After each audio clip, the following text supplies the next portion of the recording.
This is my response to session 19, question set 2 from Alex. First question, what is a teacher required to do inside the classroom as far as teaching? And have your opinions on teaching changed after the lecture and reading? I think in terms of requirement, I think it's just to present the information in a way that students can learn, the objective and the curriculum of a course or a class. I think that's what's required.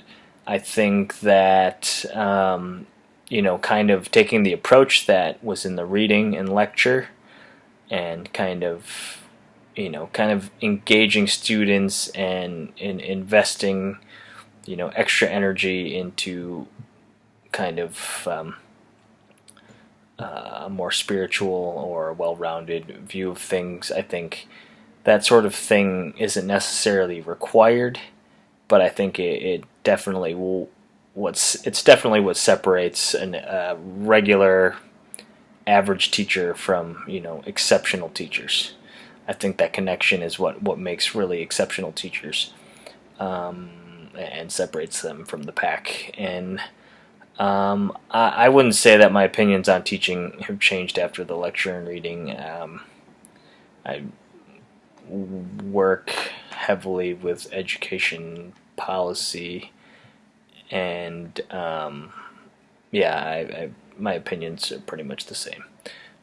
Next question, do students sometimes have a negative effect on teachers and their ability to provide a learning environment? Yeah, I think so. I think there's a big teacher shortage going on right now, and I think that I don't think it's necessarily the student's fault, but the circumstances of the student can have a negative effect on teachers. There's a lot of shortages in inner city, heavy urban areas, and also very sparse rural areas. Teachers just aren't getting paid enough to kind of deal with the energy that you need to put in to kind of help kids that are impoverished, have mental health issues, special education needs that aren't being met or funded well enough. So I think that circumstances, and of course there's going to be some misbehaved kids, but I mean any teacher with good pedagogy, will have some skills to deal with that.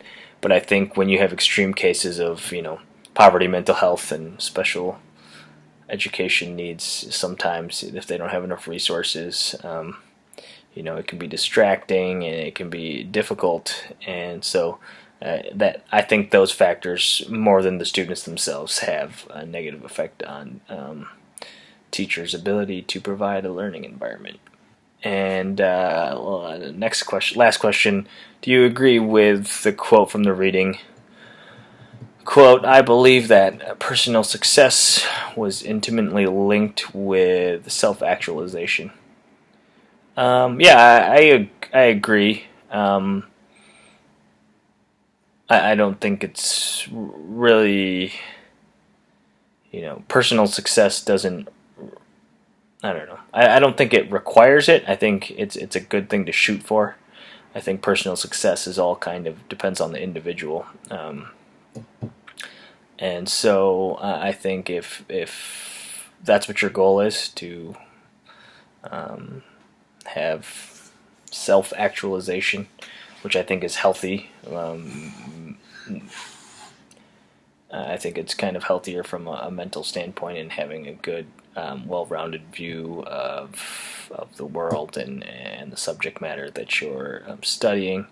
But personal success means different things to different people. So, if that doesn't happen to be in your definition of personal success, you may not agree. But in my case, I guess, I think being self-aware and kind of coming into your own about, the education topics that you're passionate about and want to learn, and you gain the knowledge and it's put in the right context for you. I think that's a certain measure of success.